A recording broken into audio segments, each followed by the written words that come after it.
ভয়াবহ কথা অনেকে বলে না যে এই সামান্য বেতনে চাকরি করার পর প্রত্যেক শিক্ষকের জীবনে একটু অত্যন্ত আশা থাকে যে সে এই টাকাটা নিয়ে প্রথমে একটু হজ বা উমরায় যাবে।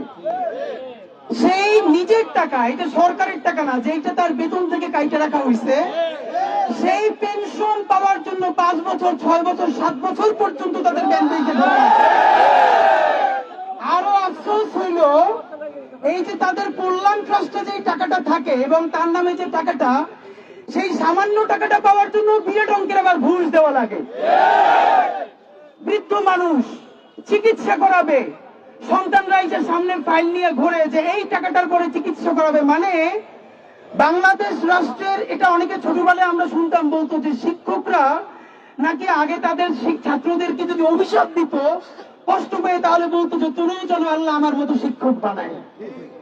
আপনি ভাবেন এই বাংলাদেশের এমন কোন রাজনৈতিক দল নাই, আপনি আমাদেরকে সচিবদেরকে বড় বড় প্রোগ্রামে নিয়ে যাবেন, ইউনিভার্সিটি থেকে স্কুল পর্যন্ত সবাই বলবে শিক্ষাই জাতির মেরুদণ্ড এবং শিক্ষকরাই হইল জাতি গড়বার কারিগর।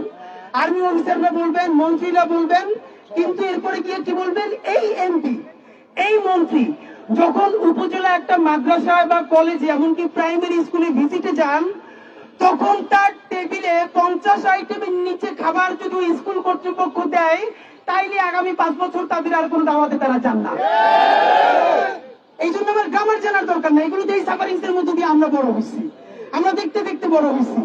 আপনাদেরকে শুধু একটা কথা জানাই, যখন বিএনপি জামাত জোট ক্ষমতায় 1 থেকে 6, তখন বিরাট আন্দোলন হয়েছিল জাতীয়করণের জন্য। সাইফুর রহমান খান, আল্লাহ নাকি জান্নাতুল ফিরদাউস নসিব করুন, উনি অর্থ এবং পরিকল্পনা মন্ত্রী ছিল। তুমুল চাপ সত্ত্বেও তিনি বললেন যে এইটা কোনোভাবেই সম্ভব না, তাহলে নাকি এটা রাজকোষ খালি হয়ে যাবে। এরপর সবাই আসলো। আমি একটা কথা বলি, এই যে কয়েক মাস আগে আপনারা সচিবালয়ের সামনে আন্দোলন করলেন, আমরা সবাই সেটার সাথে ছিলাম, আমাদের তরফ থেকে যত ইনপুট দেওয়া দরকার ছিল আমরা দিয়েছি। মানে আমার একটা কথা আমি আজকে আপনাদের মাধ্যমে বলতে চাই, এই সরকার একটা পারলে উদ্যোগ নিক বা সামনে যারা ক্ষমতা আসবে, শিক্ষকদের কোনো বেতন দেওয়া দরকার নাই। আপনারা তাদেরকে নিজের হাতে তার বাসা ভাড়া দিবেন, বাজার করে দিবেন, আর বাচ্চাদেরকে স্কুলে ফি দিয়ে দেবেন, তাদের হাতে কোনো বেতন দেওয়া লাগবে না। দেখেন শিক্ষকদের ক্রাইসিসটা কি। একজন শিক্ষক, একটা মাধ্যমিক স্কুলের যিনি এমপিওভুক্ত বেসরকারি শিক্ষক, অনেকেই বাংলাদেশে জানে না, আমরা যে সমালোচনা করি, আমার বোনও শিক্ষক, আমরা মজা করে অনেক সময় বলি যে তোরা ঠিক মতো ক্লাস নেও না, তোদের তো বেতনই দেওয়া উচিত না, খালি বন্ধ। তখন সে বলে যে বাংলাদেশের মাধ্যমিক শিক্ষকরা যেই কয় টাকা